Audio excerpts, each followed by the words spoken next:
Developing now, a massive infrastructure package is really happening.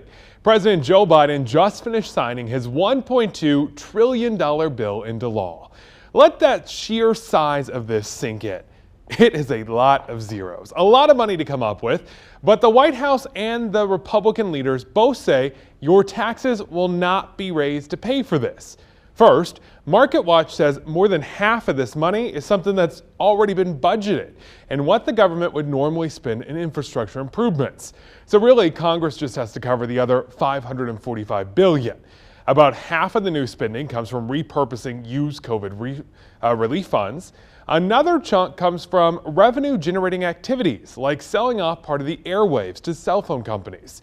And the White House says the rest, well, it should come from economic growth caused by the new infrastructure created under the law. President Biden applauded leaders on both sides of the aisle. He says passing the bill into law shows it's still possible for Republicans and Democrats to work together and get things done. The bill I'm about to sign along is proof that despite the cynics, Democrats and Republicans can come together and deliver results. We can do this. We can deliver real results for real people. We see in ways that really matter. Lawmakers in our area were split on the bill. Democrat Representative Kathy Manning voted yes, along with Republican Senators Tom Tillis and Richard Burr. Republican Representative Ted Budd voted against it. Congressman Budd released a statement that reads in part, "The truth is it will add hundreds of billions to our national debt. We need real, hard infrastructure, not this liberal Trojan horse for a socialist agenda." Manning said she voted for the bill because it includes critical funding to repair miles of roads and bridges in North Carolina, expand broadband access, and mitigate the impacts of climate change. Senator Tillis was one of 19 Republican senators to support the bill, along with Senator Burr, saying it was a big win for North Carolinians, funding infrastructure projects and creating good-paying jobs without raising taxes. The folks in D.C., they've been debating this since the spring, and in all those months of talk, there's been a lot of confusion about what is and is not in the new law. So let's verify item by item to see what stayed in and how it impacts you. A big part of this spending package, it's going to go towards this right here, roads and bridges. North Carolina will get more than $7 billion over the next 5 years for roads and highways. The state will receive another $457 million for bridges. Leaders say that will help fix bridges like this one on I-40. You've probably driven over it a time or two. It's near Elm Eugene Street in Greensboro. It's in really bad shape. Right now, North Carolina has nearly 1,500 bridges in poor condition. Our Verified team found this is a nationwide problem, too. A historic investment in the nation's roads and highways, bridges, and transit. President Joe Biden celebrated the Senate's passing of his $1.2 trillion infrastructure bill. In the lead up to the bipartisan vote, Biden tweeted the nation needs this money to repair aging infrastructure, in particular, bridges. So let's verify. Are 45,000 U.S. bridges in poor condition? Our sources are the American Road and Transportation Builders Association, the U.S. Department of Transportation, and the Federal Highway Administration.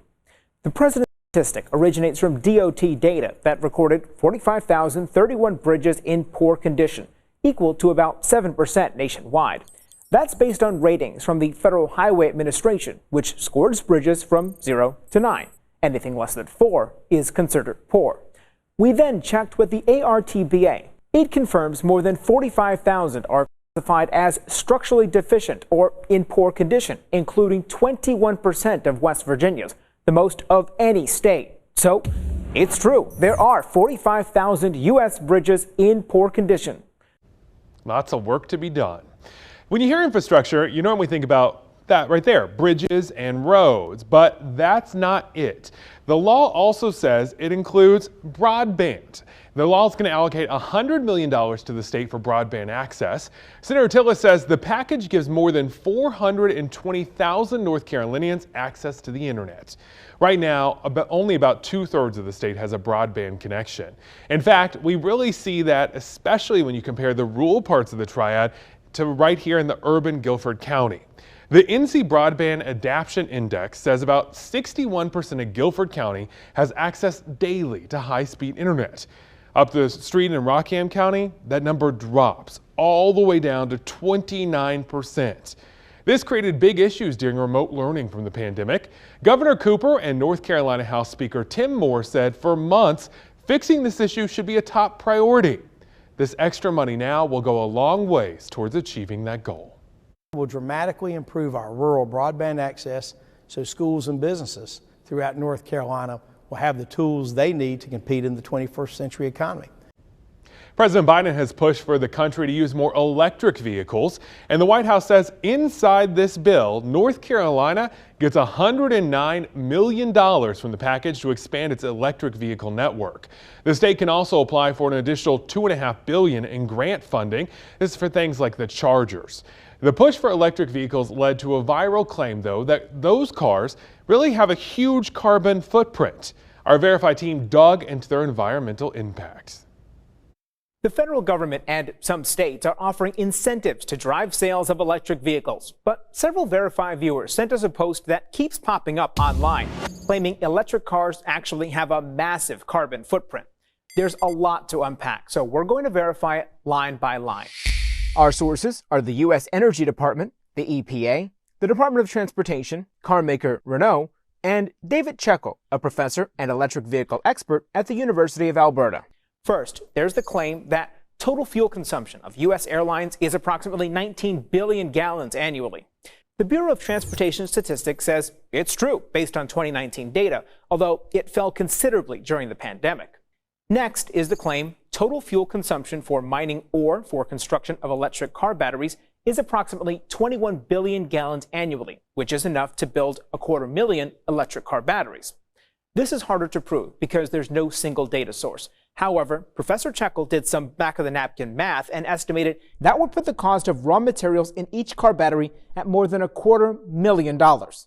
He says that would be, quote, ridiculously high, given the average cost of a new electric car. But a detailed analysis would be needed to conclusively prove this false. Finally, the post claims the lifespan of an electric battery is 10 years and is not renewable and will fill landfills with 50 million pounds of waste. First, while Renault estimates the lifespan of its batteries is 10 years for automotive use, the car maker says the battery can then be used for stationary purposes, like storing power in places other than a car, for up to an additional 10 years. The exact lifespan can vary by manufacturer. As for the second part of the claim, the 50 million figure may have originated from a 2019 study by the American Petroleum Institute on EVs, but was taken out of context.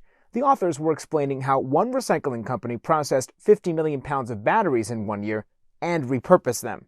Checkle says nearly all electric batteries don't end up in a landfill because it's cheaper to recycle them than mine new battery materials. With your Verify, I'm Brandon Lewis. The new infrastructure bill is gigantic, but President Biden actually wanted it bigger. Things like universal pre-K and paid family leave did not make this plan. They got moved over to the Build Back Better plan. That's the second major bill President Biden hopes to pass. His administration thinks it's going to gain some traction this week. We're confident that this bill is going to come up in the House this week, that we'll get a vote, it will pass, and it will move on to the Senate. This bill is actually going to address the core costs that American families are facing. The House plans to vote on a much smaller version of the social spending bill this week. Now, if the infrastructure law taught us anything, it's that Democrats and Republicans, they really can still work together and get things done.